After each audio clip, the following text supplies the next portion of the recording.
नमस्कार, आपका स्वागत है मेरे और भरत के साथ। हम चर्चा कर रहे हैं आर्यन इन्वेजन थ्योरी पर। और पिछले 2 वीडियोस के बाद आज हम चर्चा करेंगे कि है क्या सबूत इस थ्योरी के फेवर में या इस थ्योरी के अगेंस्ट में।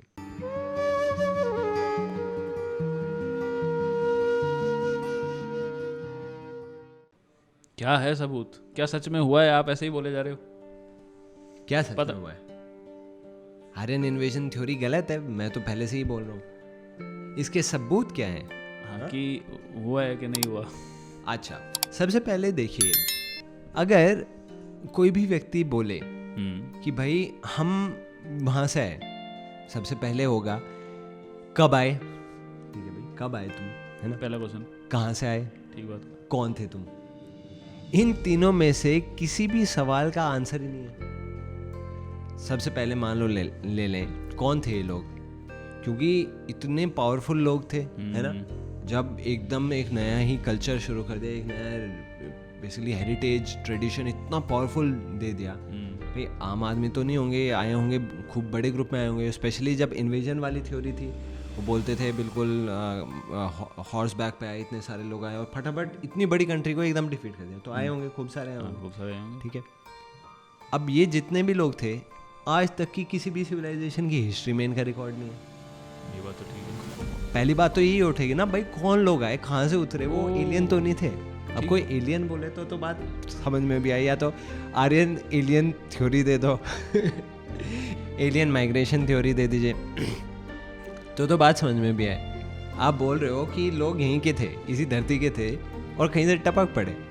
किसी भी कंट्री की हिस्ट्री में नहीं है भाई कौन लोग थे, कहाँ से आ गए। तो एटलीस्ट चलो ठीक, मतलब उन्होंने तो लिखा, उनका कहना ये है कि हमने ही शास्त्र दिए हैं, हमने ही संस्कृत लैंग्वेज इंट्रोड्यूस करी है, तो फिर उनको एटलीस्ट अपना तो लिखना ही चाहिए था ना, भी हम आए, हमने लिखा, ऐसा कुछ लिखा है? अरे कहीं किसी हिस्ट्री में नहीं है। और शास्त्र की बात कर रहे हो, अच्छा हाँ, कि भाई उन्होंने शास्त्र लिखे तो भाई लिखेंगे वो कि हम आए और हम वहाँ से आए और इतना सुंदर, एक प्रूफ नहीं मिला उसका। और उल्टा वो जो शास्त्र हैं हमारे, उनमें तो ये लिखा हुआ है भाई सरस्वती ऐसे बह रही है, गंगा ऐसे बह रही है, हमें इतने सुंदर यहाँ का नदी लग रही है, हमारी माता के समान है। जितनी भी सारी ज्योग्राफी डिस्क्राइब्ड है, जितनी भी सारे रिवर्स डिस्क्राइब्ड हैं, वो सारे भारत देश के हैं और मोस्टली नॉर्दर्न इंडिया के।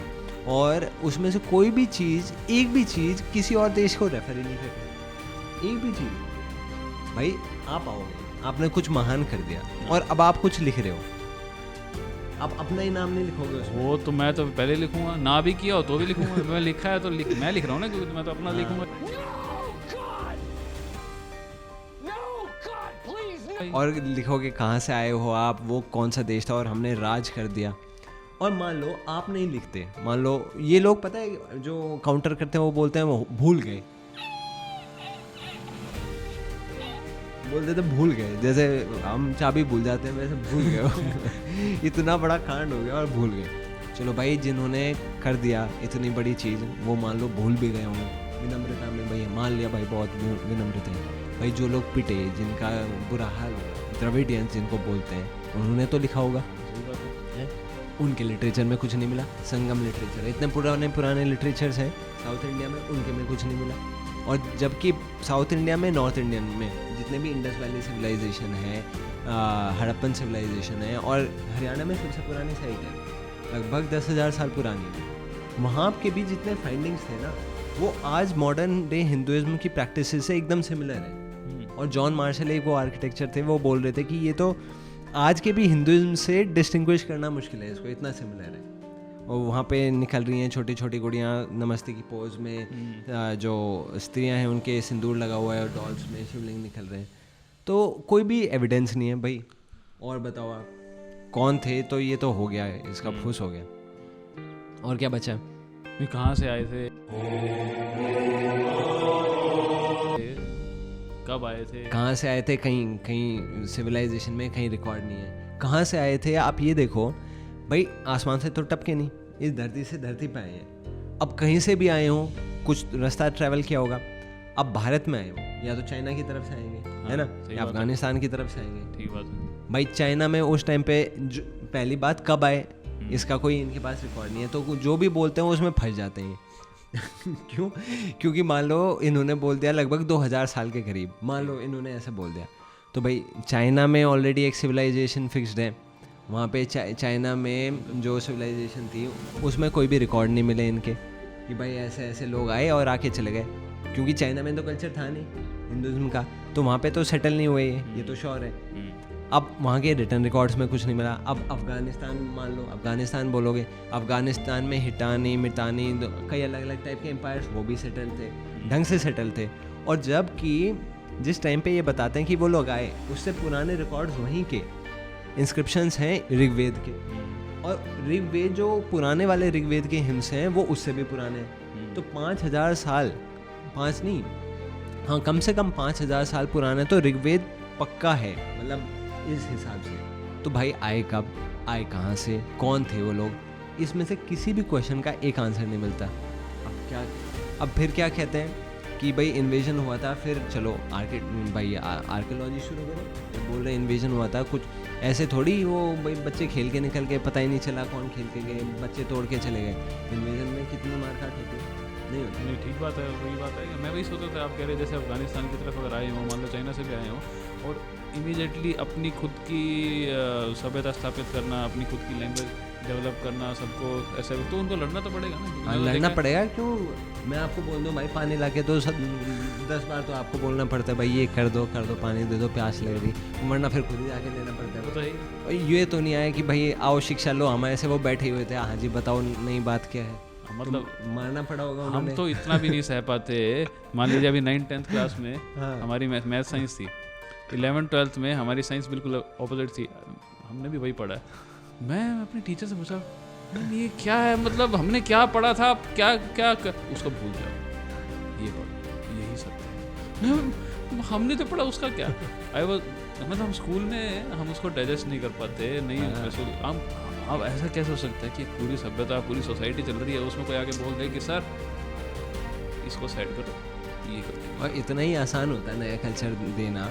आप ये देखो, भारत देश के लोग भारत में रहते हुए जब वो एजुकेशन सिस्टम से निकलते हैं, वो पढ़ने में इतना रिबेलियन करते हैं, यही तो लोग हैं जो सपोर्ट कर रहे हैं इसको। अरे जब आप लोग इतने आसानी से एक्सेप्ट नहीं कर पा रहे, बिना रिबेलियन के, बिना किसी मार काट के, उन्होंने इतना आराम से एक्सेप्ट कर लिया। तो मान लो अगर इन्वेजन हुई थी, अगर मार काट हुई थी, आर्कियोलॉजिकल एविडेंस होंगे उसके, भाई इतने सारे लोग मरे होंगे, डिस्ट्रक्शन होगा स्ट्रक्चर में, भाई खोदो, खुदाई हुई, मिले स्ट्रक्चर, कुछ नहीं मिला वहाँ पे, कोई भी सिम्टम नहीं मिला कि भाई यहाँ पे इन्वेजन हुआ है सॉलिड और किसी भी प्रकार से, कोई भी नहीं मिला। फिर बोलने लगा 20वीं शताब्दी से फिर उन्होंने वर्जन चेंज कर दिया, नया वर्जन निकाल दो। और क्या, ये स्टैंडर्ड तरीका है। भाई जब बदल देते हैं स्टेटमेंट को, एकदम इन्होंने वक्त बदल दिया, जज्बात बदल दिए, जिंदगी बदल दी। और क्या, अब वर्जन बदल दिया, वर्जन बदल के क्या बोला उसमें कि भाई इन्वेजन तो दिख नहीं रहा हिसाब था, तो माइग्रेशन हुआ होगा, आ गए होंगे, फिर धीरे धीरे से खा दिया होगा। अब माइग्रेशन का भी कुछ वो नहीं मिला, क्योंकि सिविलाइजेशन बड़ा ग्रुप आया था, उसका कोई रिकॉर्ड नहीं मिला। अभी जो करंट वर्जन चल रहा है, वर्जन 3.0 चल रहा है, वो उसमें क्या बोलते हैं, थोड़े थोड़े ग्रुप्स आए थे और उन्होंने इन्फ्लुएंस कर दिया। अब भाई थोड़े थोड़े ग्रुप्स में आए थे, भारत छोटा देश थोड़ी है, इतने सारे लोगों को चेंज कर दिया।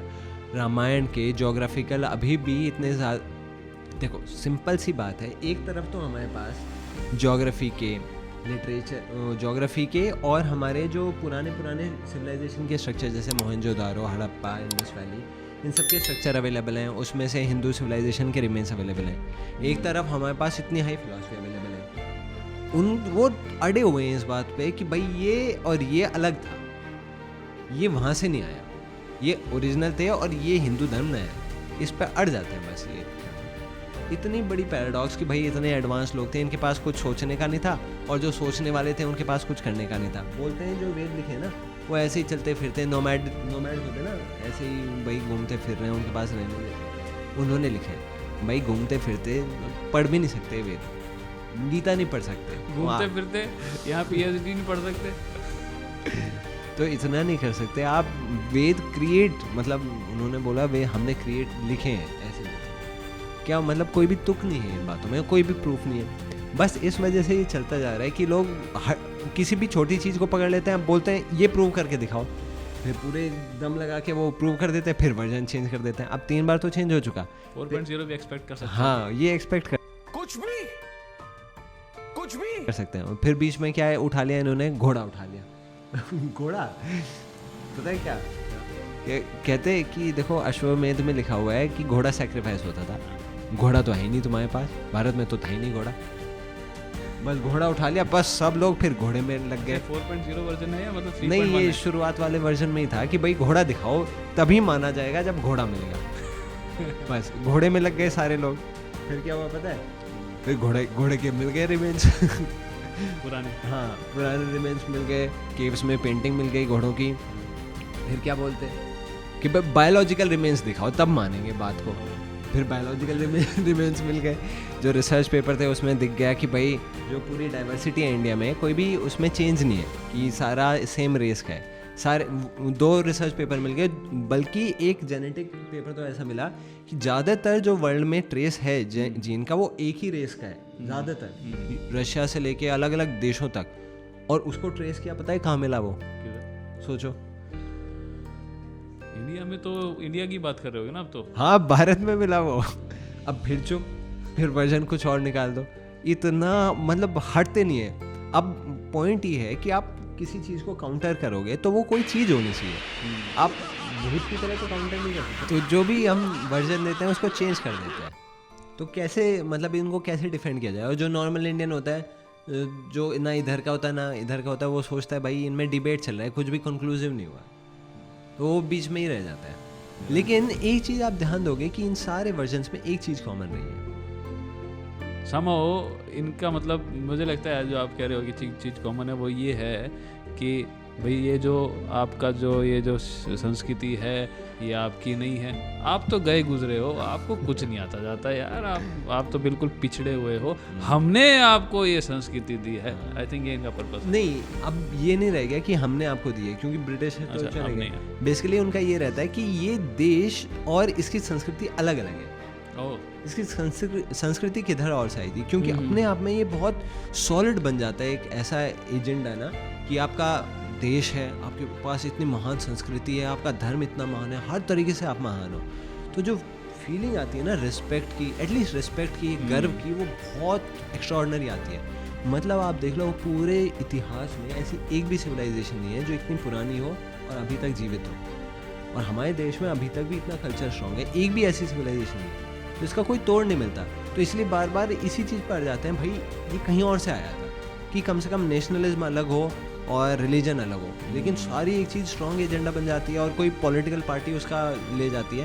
तो इनका ये रहता है भाई, इनका ये रहता है भाई कि बीजेपी RSS यही बढ़ावा दे रहे हैं इसको, बस ये रहता है। इनसिक्योरिटी किसी तरह से फीड करनी है भी आप जहाँ हो वहाँ के हो ही नहीं। हाँ, और पॉलिश बहुत सुंदर करेंगे इस पे, पता है क्या नाम दे देते हैं ऐसी चीज़ों को कि भाई आप लोग ये कल्चर कहीं और से आया है, तो भारत को एक बहुत पॉलिश टर्म से इसको इंट्रोड्यूस करते हैं इंटेलेक्चुअल्स को। गेस करो कैसे इंट्रोड्यूस करते होंगे कि भारत में ये कल्चर भी आया, आपका कल्चर भी आया, अब नए माइनॉरिटीज़ भी हैं यहाँ पे, इस्लाम वगैरह है, तो क्या अब देखो कौन सी पॉलिसी देंगे।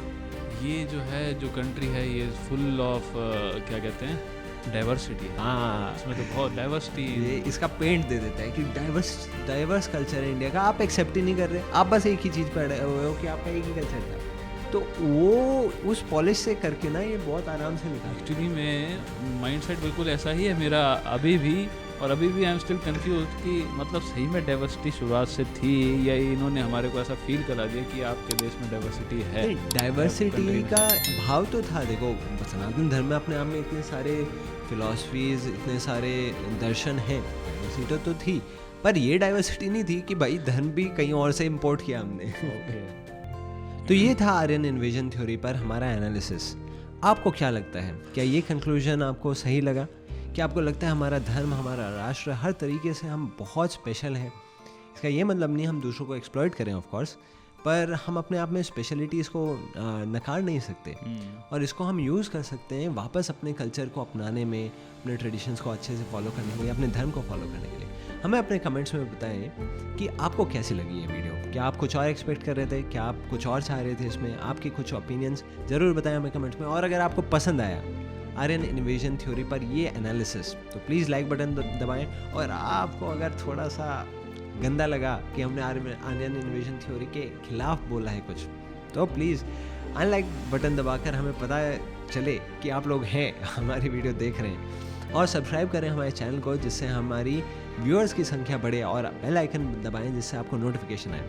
और गीता कोर्स पर रजिस्टर करना ना भूल जाना। और लास्ट में मैं रिक्वेस्ट करना चाहूँगा आप सबसे कि हमें सपोर्ट करें। हमें ऐसी वीडियोस बनाते रहने के लिए बहुत हेल्प की रिक्वायर्ड है, तो आप हमें UPI के थ्रू या पेट्रियन के थ्रू सपोर्ट कर सकते हैं, जिससे हम ऐसी वीडियोस ऐसे धर्म के ऊपर हमारा जो Gita course free of cost हमारे IITian फ्रेंड्स चला रहे हैं, वो हम कंटिन्यू कर पाएँ इसको। हमारी बहुत बड़ी टीम इस पर लगी हुई है, जिससे आपको हम ये फैसिलिटी दे सकें कि धर्म का ज्ञान धर्म की दृष्टि से मिले आपको। क्योंकि इवन आज के समय में हिस्टोरियंस भी इसको ट्विस्ट कर देते हैं, राइट विंग वाले भी हिस्टोरियंस। यही बात। आप सबका बहुत बहुत धन्यवाद हमारे इस वीडियो को देखने के लिए।